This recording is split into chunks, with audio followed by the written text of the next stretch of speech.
you thought it would probably be with us. It was through animals. And one of the things is the breath can be for us as mammals, both conscious and unconscious. So we have a reptilian brain that probably be with us. It was through animals. And one of the things is the breath can be for. All right. It needed to be said twice. Yes, actually. All right. We all have the reptilian brain, and that's where everything's on autopilot. Your heart, all of that stuff is on autopilot. That's our reptilian brain. But what makes us different is we have a conscious brain. We're able to take control of it.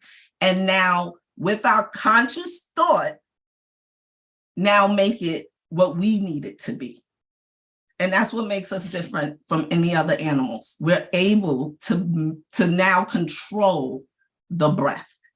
Where most animals, and I go to, this will support later, but it's a fun fact that animals live longer, like elephants, turtles, whales, things like that, that have slower breathing, as opposed to rats who breathe like 150 to 300 beats per minute, only live a year or two. And those elephants and turtles and whales can live what was that whale? Bowhead whale can live up to 200 years. And it's because they take a breath per minute. Isn't that crazy? But so what are the benefits of the breath? The breath can bring so many benefits. So how should the breath be? One, when we breathe, it should be rhythmic, smooth, and that's what brings balance and harmony, when it's a nice rhythmic type of breath.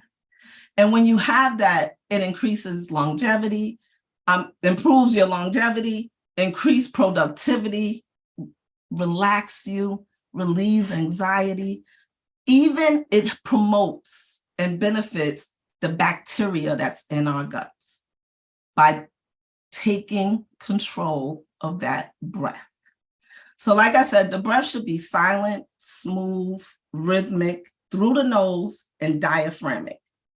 So here's a very simple way to understand that. When you breathe in, you stimulate the sympathetic nervous system, which is your fight or flight. So when you inhale, that's what's happening. And then when you breathe out, you stimulate the parasympathetic nervous system. So it's two different nervous systems working at the same time, kind of, because without inhale, there's no exhale.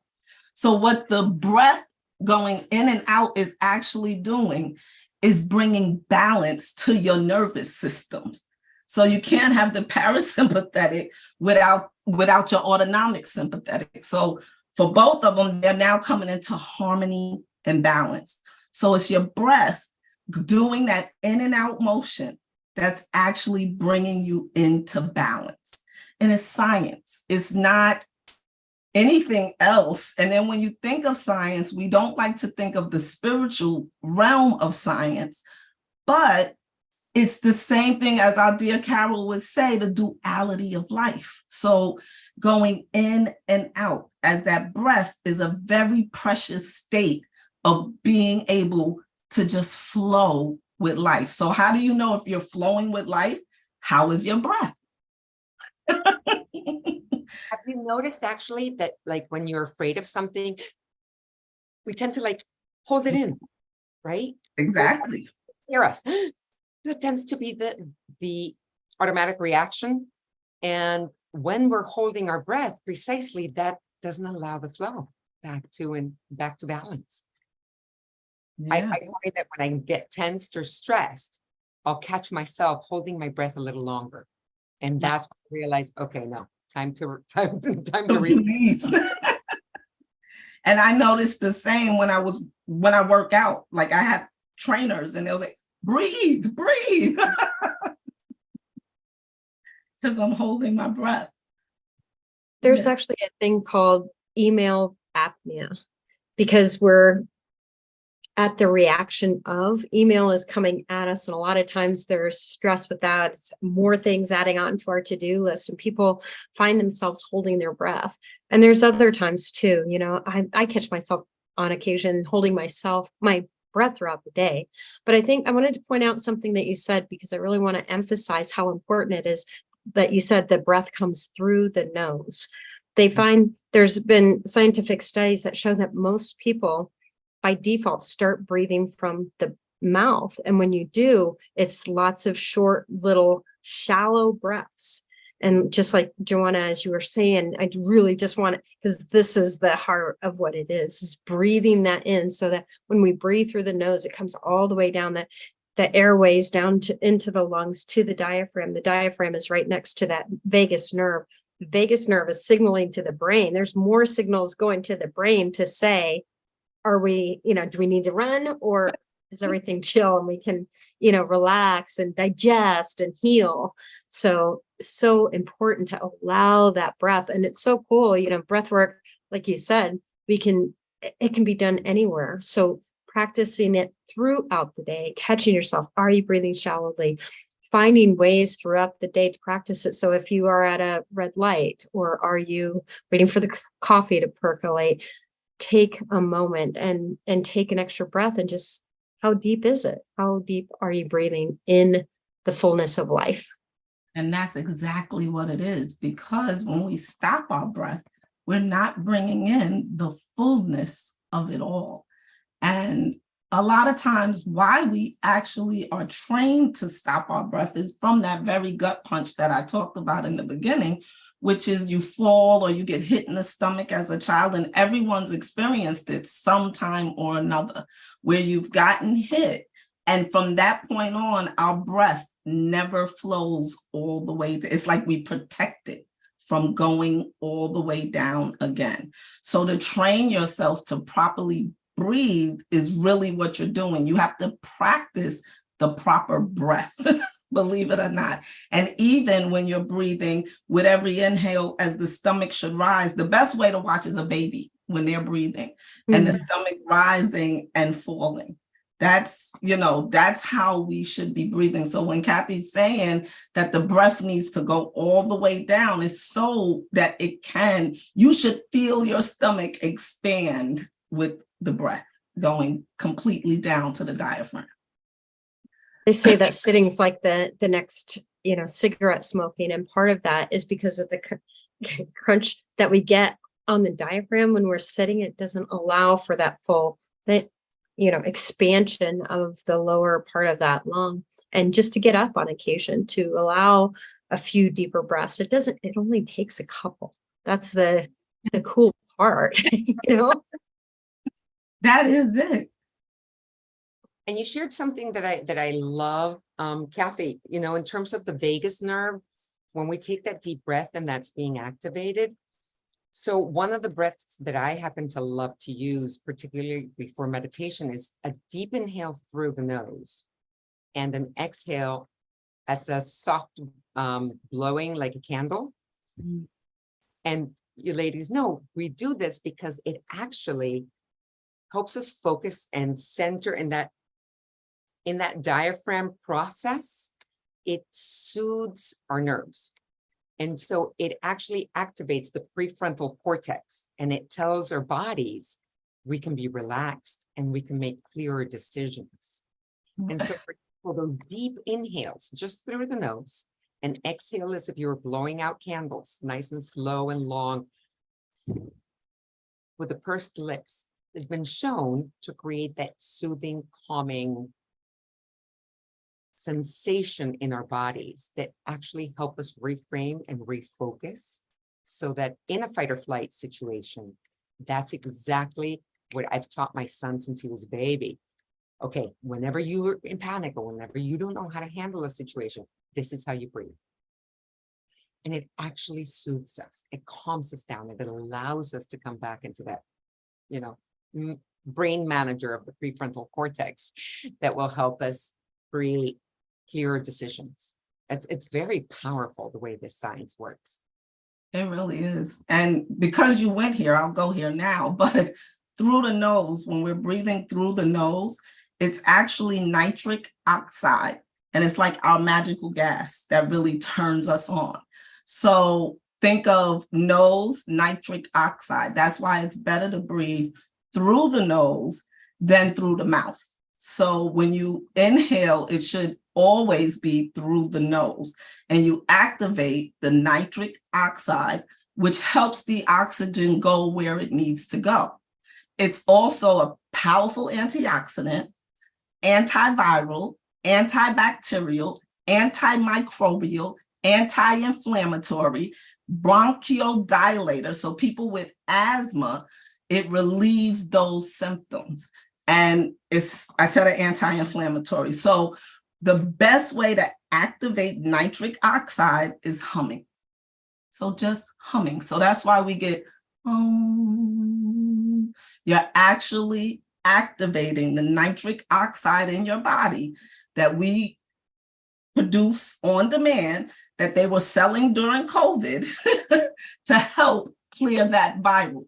Nitric oxide is antiviral. So when you spill your nose or anything, nice deep breaths through the nose will start clearing those symptoms. So the reason why breathing through your nose works so well is because of the nitric oxide that you're producing by doing it.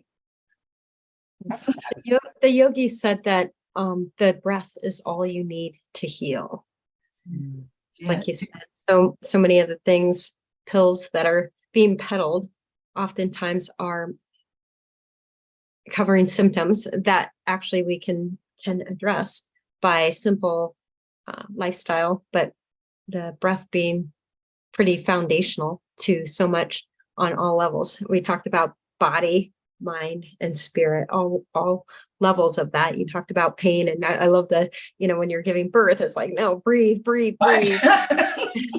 Emotionally, people are, when you're in a tizzy and somebody just says, take a breath, kind of take it, but this is for a reason. And then breathing from a spiritual standpoint, giving us room to get in touch with that spiritual side of us, that inner wise woman, or that inner essence of you that's looking to have a greater say in your life, ready here to give you guidance. So there's nothing more foundational and powerful than breath work. Absolutely. And being that you went there, so I'll go to like the breath can control and prevent so many diseases. And it's just being in tune with it. They say there's a pill for every ill, yet there's an ill for every pill. So adverse drug reactions is the number 3 killer in the world. So taking these pills, it's not that I'm against it in an acute situation, but for chronic situations, it's not helping the situation. If there's something wrong or a symptom that has occurred where you can't, you're in pain, obviously that's what pills were designed for. But chronic use of pills will bring on another ill, is what I like to say. So if you can focus on your breath and be conscious that if I take these 5 minutes a day and just focus on this diaphragmatic breathing that they're talking about, I can make a few shifts in what's going on in my body. They say heart disease is the number 1 killer in the world, and depression right now is the newest epidemic. And the root to all of this is stress. And what does the breath do? Release stress. So go ahead, Claudia. Well, what you were saying is so powerful, because the truth is we unfortunately have been living in a society where we put a Band-Aid on the problem rather than look at what's the root of the problem, right? The Band-Aid being the pill, the therapy, without saying, okay, wait a second, where did this come from? And how can I find a holistic way to heal myself? Because the body is made to heal itself. And when it stops healing itself, something's off. It's out of balance. And that's where we need to begin to look. So as simple as breath work if you are in that situation where you've been taking medication chronically, start looking for answers. We want to support you, and we don't have the time to share all the answers, of course. And as we continue to share shows, we continue to give you ideas and tools. But this is one of those moments where we would suggest, look at pranayama, look at holistic healing, look at what is available, starting with some of these breathing techniques that we're going to be sharing with you today, and start practicing them and see if you notice a difference. Right? Because healing through breath and nutrition is the number one way to really heal just about any ailment our body has. So with that, most ailments are lifestyle ailments. It's just a matter of our lifestyle, and it's a lifestyle adjustment. And just taking deep breaths, diaphragmatic breaths, is a lifestyle adjustment. Paying attention and being conscious of the food that I'm putting in my body and how it's coming out is what I would say. Because we could pay attention, and a lot of times people say things are not good for you. Like, I hear meat. Well, everybody's doing a fad with something with meat. Meat warms the body. So people like me who is anemic need meat. So, so it's good for me. That's what I like to say. So like Claudia said, when you're looking at the different, you got to find what's good for you. So we'll give you suggestions here tonight, but as you move forward, it's about diving in and finding what's best and works for you. Because what I'm giving you tonight is what works for me, or what has been working for me. What Claudia will give you, and Kathy, so that's what I want to say about that when you're kind of diving in. Go ahead, Kathy. I thought you were going to say something. No, I wasn't going to say anything. I just love this show, though, because each one of us brings such a different perspective. And I love just hearing from you ladies, seeing different sides of the very things that I love sharing with clients, because it's these core things. It is so simple, bringing the body back to homeostasis, a balance in which the body's wisdom begins to heal and do things more magnificent than we can begin to imagine. So thank you. Go, Jemina.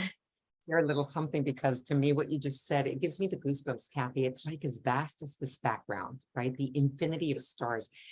Our bodies are so powerful. There is so much, the trillions of cells that have coordinated somehow to be able to work together and heal each other. It is so magnificent. It is so awe-inspiring. And to realize that simple things, just like breathing, can change the way that your body is going to react, behave, and heal is huge.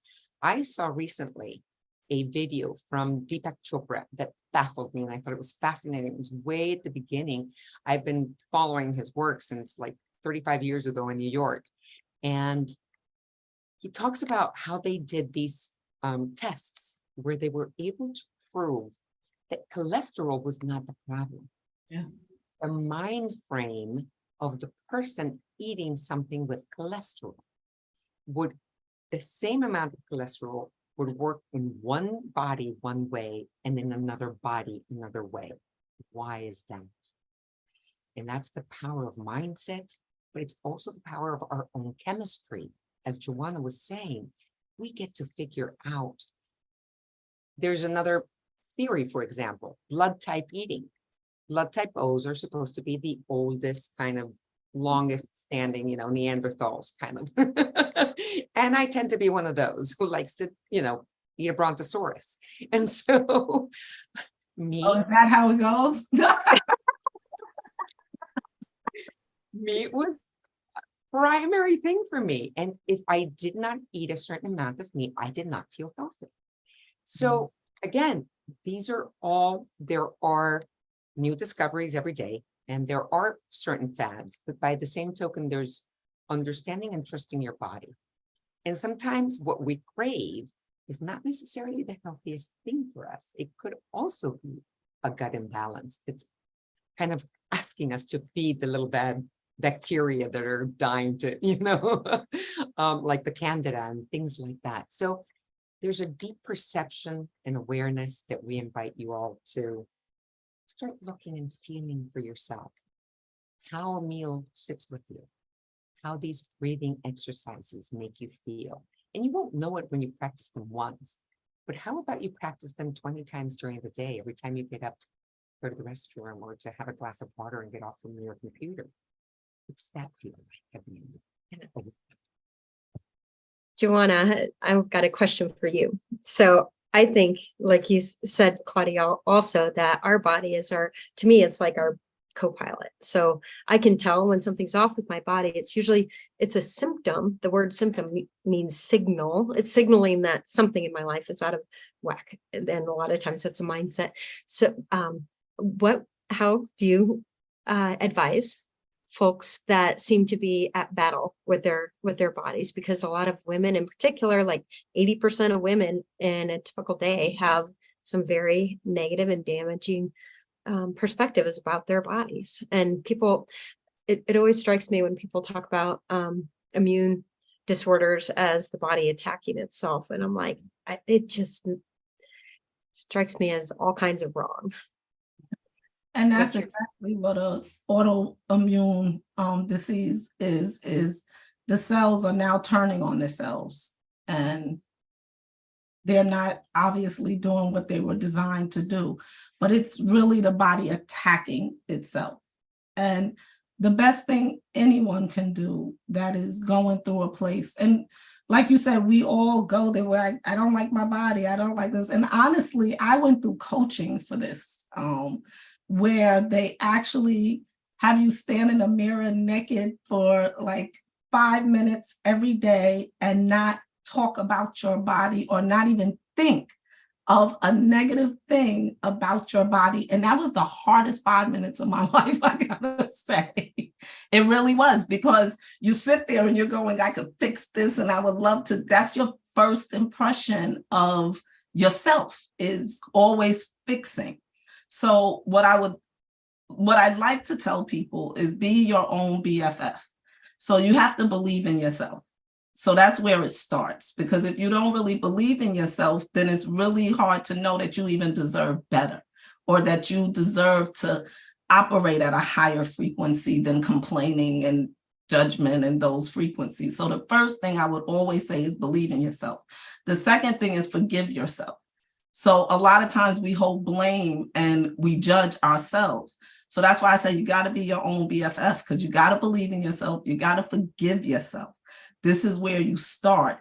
And then you got to have faith that your execution is going to work. So you got to have faith in yourself in all the actions that you do. So if I'm breathing and taking breathing, it's me having faith that these breathing exercises is going to change my life. I'm not going to do it if I don't believe it's going to not do anything. So having that faith that something is changing, it's how you have to begin, I believe. So I always say, be your own BFF. Believe in yourself, forgive yourself, and have faith in yourself. Love it. Love it. So Absolutely. So yeah, we was talking about the breath. I don't even know. So as you can see, we don't plan these. We have an idea of what we want to share and the topic that's going to come up. But what Kathy was saying before, it flows and we channel and it just comes up, and we never know where it's going to go and where it's going to lead. But we always trust and do a little prayer before we start. And we'll touch a heart. That's all, that we're going to touch a heart today for some change. That's what it is. And we're all, and we don't want to, I don't want to sound like I got this, because I know I pick up practices and I use them for a time and then I put them down. And I don't want you to think that this is a constant. It's sometimes a cycle in life. And I may be working on my breath now, and 6 months from now, I won't pick up my breath work for I don't know how long. So understanding the cycles of who you are. And those are like your infradian cycle, your ultradian cycle, and your circadian cycle. So the infradian cycle is the bodily cycles that we have. And that's like, the menstrual cycle, like things like that. And then you have your like daily cycles, which is your ultradian cycles. And no, your circadian is your 24 hours. And then the ultradian is like throughout the day. So we're always going through cycles. So that's what I want you guys to understand. There's always a cycle.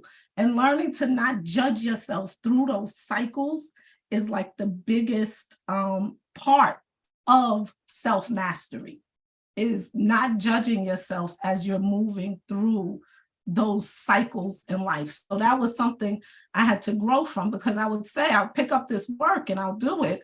And then 3 months from now, I may not be doing that work. But as long as there's a continuous flow of working on yourself and mastering you, you're always doing the best work you can possibly do for you. Very powerful. And I love what you brought up, Kathy, before, because so often you always focus and bring out the beautiful psychology in the feminine, and the parts that we don't always recognize. But that exercise of looking in the mirror is such a powerful exercise. Can we, because so much is mind over matter, right? That's how the placebo effects work. And kind of what I was sharing before about Deepak Chopra, the same foods will affect people differently, not just because of their body chemistry, but also because of their belief. If I believe that meat is supportive to me, my body processes it differently, right? And so when we can look in the mirror and say, okay, yeah, I might not like that pudge, but I'm going to send it love. It's part of what makes me lovable. and we shift the conversation with ourselves, right? In the ebb and flow of breath. Right. Notice that ebb and flow of love for ourselves too. That's definitely it. When do you love on you? Kathy? When did I love on? I didn't know if that was directed towards me, but honestly, I love Eckhart Tolle in this regard, because he's talking about the power of now. And I saw a quote recently from him: if you are totally present in this moment now, all negativity will dissolve instantly. It could not survive in your presence. It can only survive in your absence. And to me, the power of the breath is that ability to get anchored in this moment now. We spend, I call my company that Vitality Code. It's about that vital life energy. How are we spending our energy? And I love your words, Joanna, about mastery of our energy, of our attention, of our breath. The mastery is recognizing that the past is just that. It's past. We cannot change that. It can inform us. And the present, the future, is where we're spending worry, that angst that's so abundant right now. Unfortunately, there's so much depression and anxiety going around because of the constant change. The time that we can control is in this moment now. And so when we can anchor into that deepness of this present moment, and like you were saying, Joanna, release the judgment. It's like, okay, up until now, this is what I was doing, or I ate another pan of brownies. In this moment now, I'm choosing, recommit to your goals, or recommit to forgiveness, or just that I love the rhythmic cycle that you were inviting us to sit into, of breathing in. What is it that you want in your life? I want more love. I want calm. I want connectedness. I want wisdom. Breathe that in, allow it to infuse imagine like that sensation coming into the lungs and into the heart, and allowing that to infuse the 9 trillion cells. The ability of us through that intentional moment, that setting, that calling that in, is more powerful than we remember to remember. So allow this to be your reminder, like, you are more powerful as a creator than you know. use the breath as the entry point into that power of creation that you've got in this moment now, in this moment now, in this moment now. So, and like you said, it's a practice. It's Breath, to me, it brings me more into the present moment than anything else. If I can stop and notice where I'm at with my breath, that immediately is like, oh, okay. So it grounds you. It helps you be super present and to let go of the past and the future and the worries for a moment. And if we can just use that to ground us in the present moment, everything else shifts. Exactly. And I just want to go back to the intention that Kathy was talking about. And that's what you're talking about as well, as because in grounding, it's intentional to ground yourself. It's an intentional thing. But in that time of setting intention, like in massage school and everything we do with energy work is intentional. So you have to set the intentions of you, is what I like to tell people. So like I said, if you don't believe in what you're doing for yourself is gonna make a change, then like it's like that placebo thing, like then it's not. Then it's not. So any of these things that we're offering you is one starts with that belief that, yeah, this will work for me. This is what I need for that change right now. Because we all know when we need to shift or make a change or do something, like Kathy said, because them symptoms show up, we see imbalance somewhere in our lives. And it doesn't always have to be within the body. It can be the whole of our lives as far as money, career, so like all of that's the wholeness of who we are. And when those are in balance, we can go back to the breath. We can go back to, how do I bring this in balance? And I hate to say how, I call them cursed hows. What do I need to do to bring this into balance? Because we don't know how. We don't, because that's asking for steps. So just what do I need to do? And I always say, if you ask the questions, the answers appear. So they will show. That, and then to put this on the bigger backdrop of all the change that's going to be happening. It's going to be a chaotic, future year/years. So for us to be able to use the ability to presence amidst everything that's going on out there, finding the truth within, because more and more, and there's lots of information for us to find the truth that works for us, our individual truth, and bring that to the world.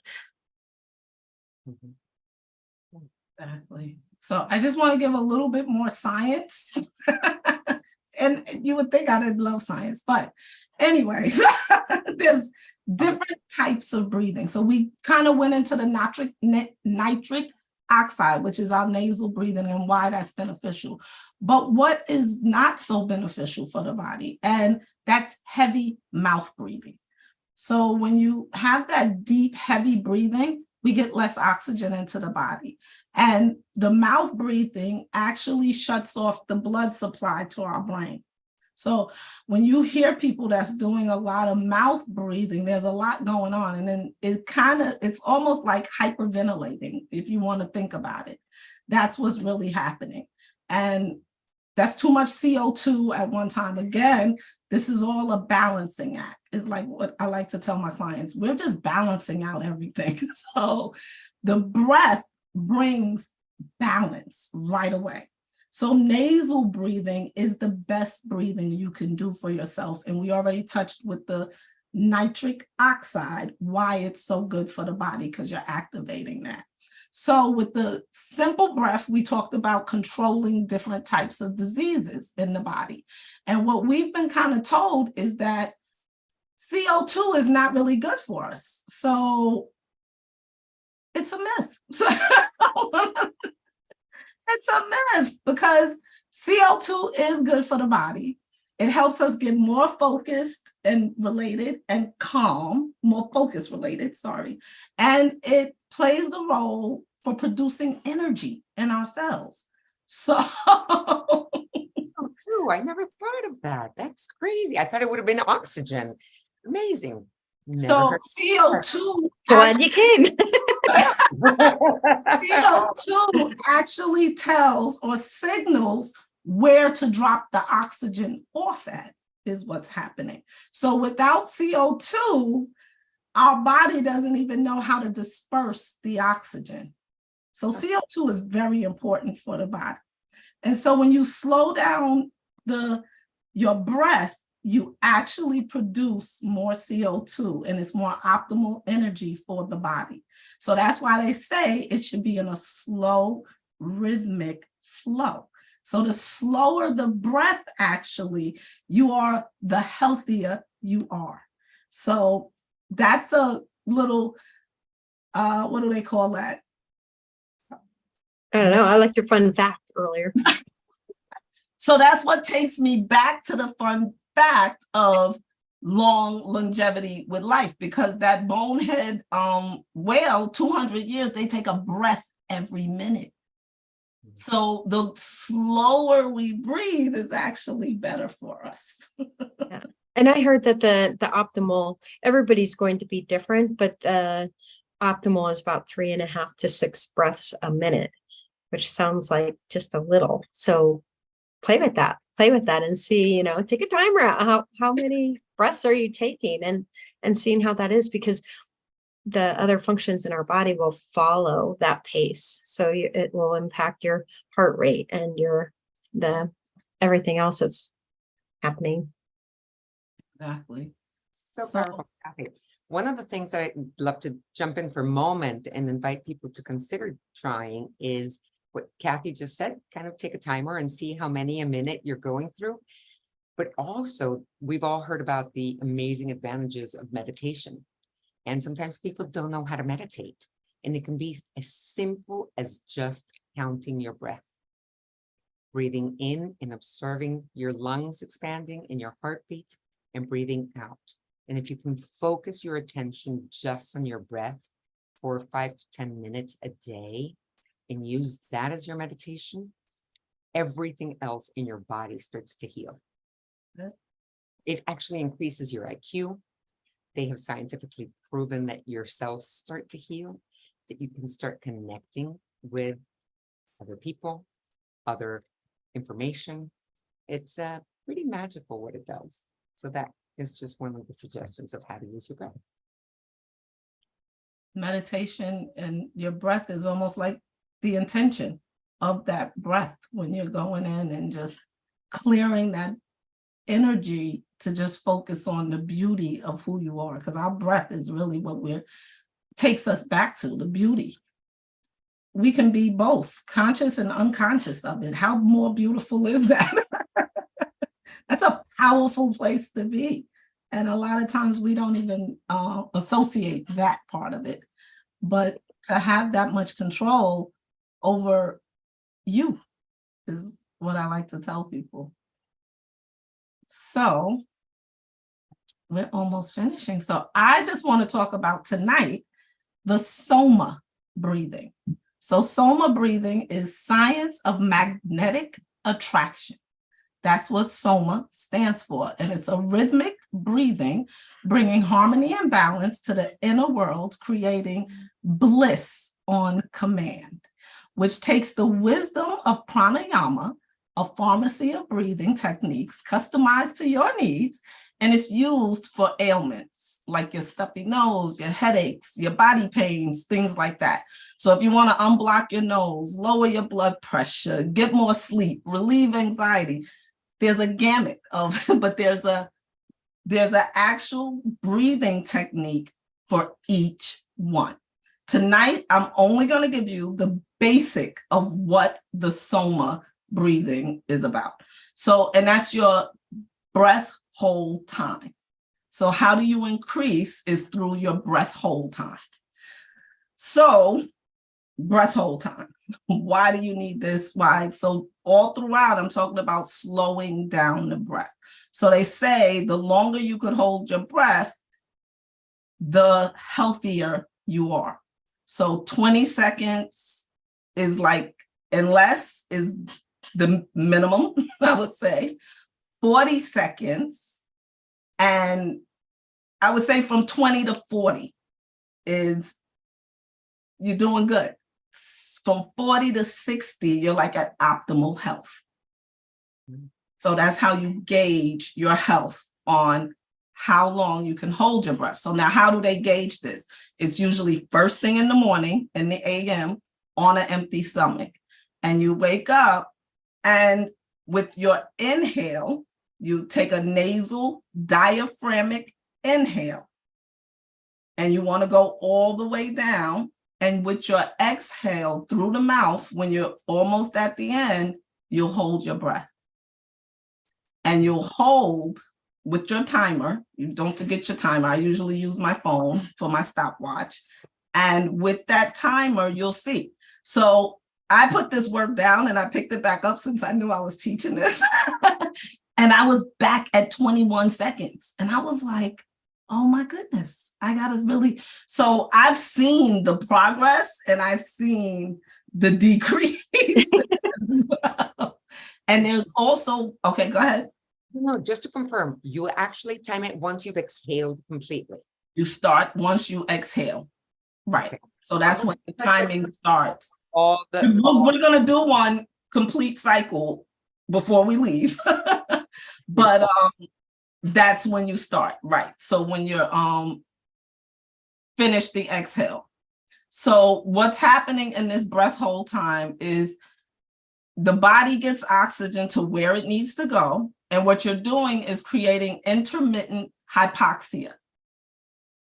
That's what's happening. So it's like you're cutting off this, almost like the circulation or like but when you open it back up, it like floods the brain and everything else that needs to be active. So that's why you get mental clarity, you get focus, you get all those things, because the hypoxia of stopping and starting is actually, I like to say, turning you on. So it turns that light on. Now, the thing with this is don't do it over and over again. Yeah. Once in the morning. For brain damage. So, yeah. Disclaimer on the Mystic Maven show. Let me put that out there now.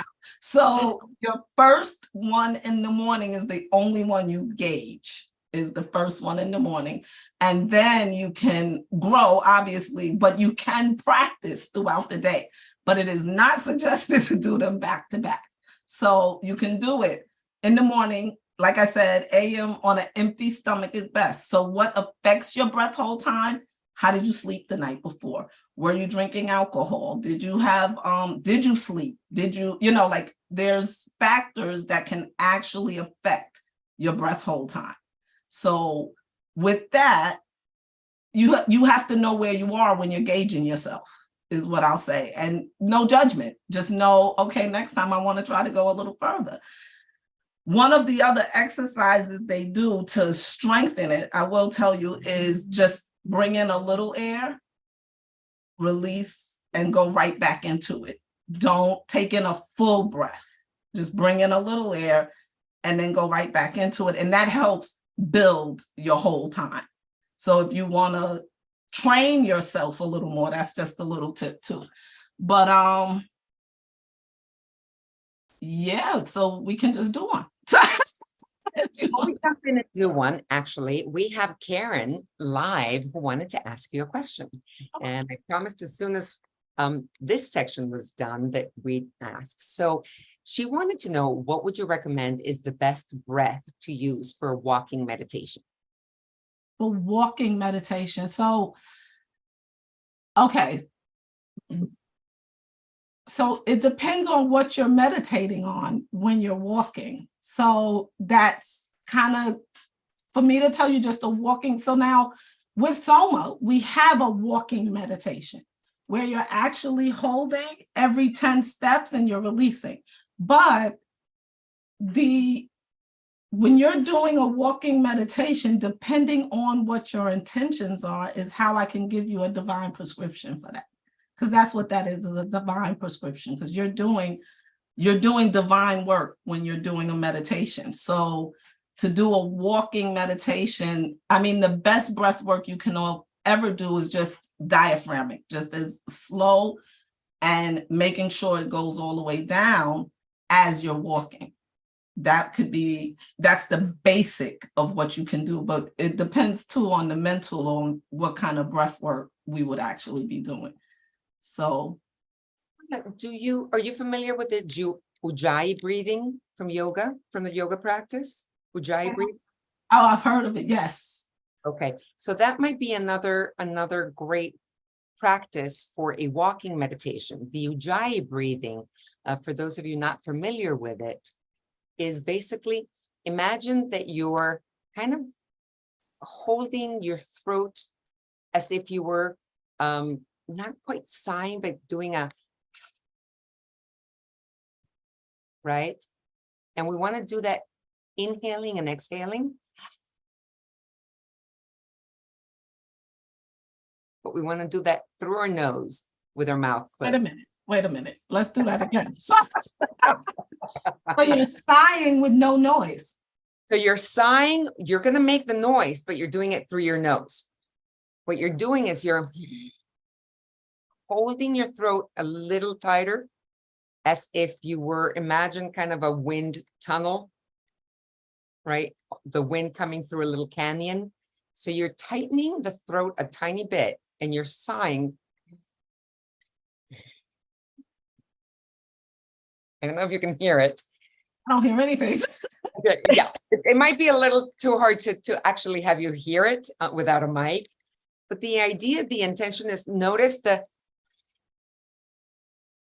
kind of feeling in your throat when you do that noise. That's what you want to maintain in your throat as you breathe in and out through your nose. And it's a yogic breathing called Ujjayi breathing. And what it does is it actually heats up your body. So when you're doing, for example, a meditation, or you're doing a power yoga sequence, or you're just doing a walk, if you want to maximize that walk, the Ujjayi breathing, like doing it when you're practicing yoga, will help you be very present in what you're doing physically, as well as what you're doing with your breath.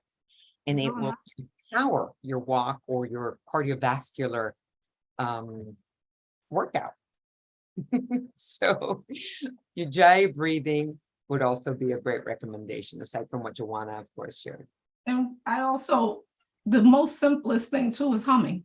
Like I said, humming as you're walking will activate so much in you with the nitric oxide and everything else.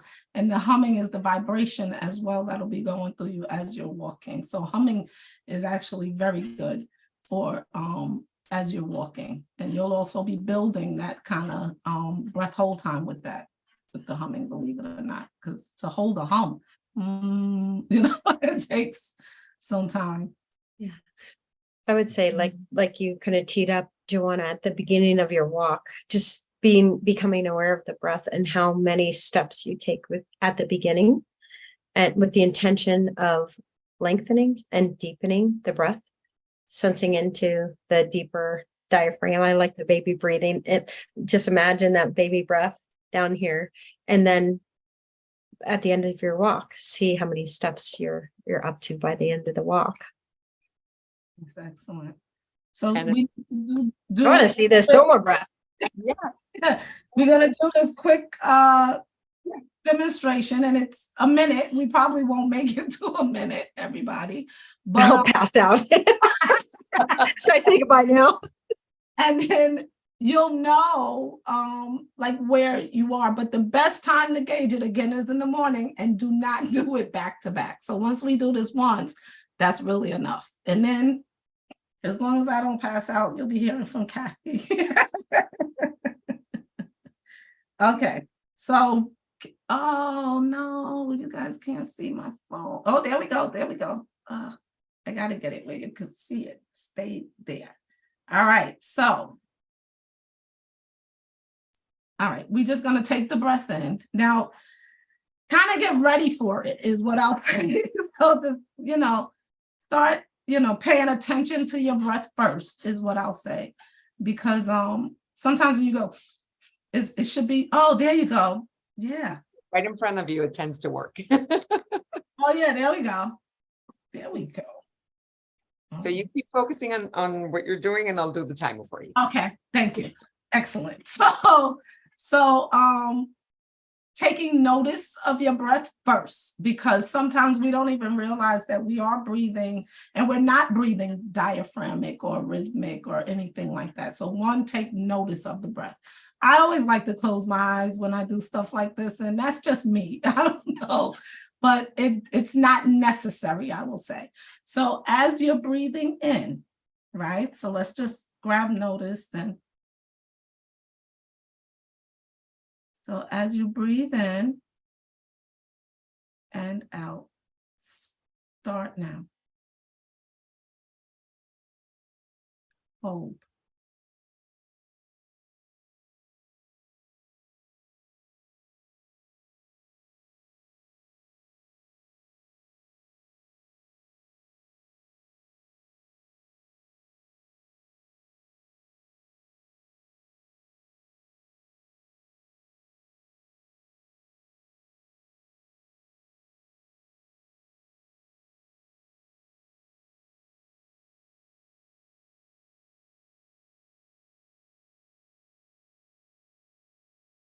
You still holding?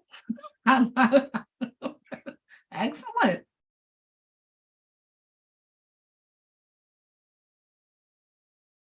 Ah, That's excellent. I think you stopped at 47. wow. Okay, around 45, I think. But yeah, I took a deep breath. Kathy, did you take a notice when you stopped? Oh, it's been 30 something. Kiefer's And I was telling me like all about it. 26. Look at who's teaching breath, and I did the less. All of you, in case. but If you but, got this one, you're doing awesome. so 40 seconds or more is good health. So me and Kathy got to work. I had to look it up real quick as you were talking. I love the image that you started with at the beginning, Joanna, of like when you're panicking and you're in the water and trying to gasp for breath. And on the other end of the spectrum, I love the movie Avatar, the second one. Was it the second one when they're the underwater thing? And it was fascinating to listen to how the actors had to train and hold their breaths because they couldn't be blowing water out. They were under the water. And Kate Winslet became like world class. She held it more than 7 minutes. So when you think you're going to pop at 30 seconds, you think of You're a match. So we have work to do, as that would teach us. got room for improvement here. But yeah, we're capable of more than we know. And, you know, it's what we're habitually doing. So we're habitually, you know, taking shorter breaths, but we're capable of that nice, deep, maybe not 7 minutes, but Maybe we could get to the minute. That's yeah, a minute would be good. that's a goal. And it's daily practice and with anything. So we need to tee up our next show on divine feminine. What is Awakening. Oh, I can't wait for this. Yeah, so it's October 19th. Come back and join us. It's a Thursday night again. And the divine feminine is something that's awakening. It's the shift in consciousness back to the feminine attributes, not just a male or female kind of topic, but the female attributes of connectedness and intuition and sustainability and collaboration together, uplifting one another. And it's a beautiful space for all of us to step into. It's the work that just brings me joy, and I think is the gift that the world needs right now. So Divine Feminine Calling, come answer your calling with us next, our next show, which will be the third Thursday, again, October 19th. We look forward to seeing you. Yay. Have a great night, everyone, with light and love.